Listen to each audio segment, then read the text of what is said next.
Good morning, Wayne Hills. This is Carolina Cedraschi.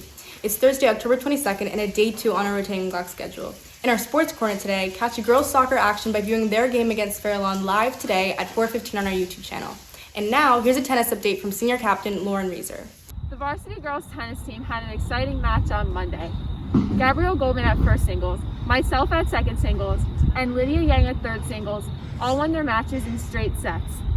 Jessie Liu and Juliana Lee also won their match in straight sets. Milana Schindelman and Heather Sarney at second doubles won their match in an exciting tiebreaker. Good job to everyone.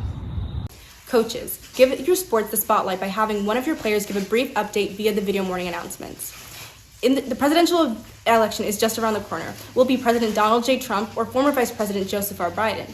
Not old enough to vote in this year's election? Do the next best thing and take our poll at Wayne Hills High School PatriotPress.com. Scroll to the bottom right at the homepage to locate the poll. Freshmen, if you'd like to take advantage of all the extracurricular activities Wayne Hills has to offer, attend the Virtual Activities Fair, where all of our clubs and organizations are just one click away. The link will be provided in our phys ed class or health class. Fill out the interest form for any club you may want to join, and any advisor will be in touch with you. Club advisors and coaches, please send us your video announcements. Email them to ddelmoro and jhookstrait@wayneschools.com. The video morning announcement team wishes you a great day, Wayne Hills, and someone will be with you tomorrow.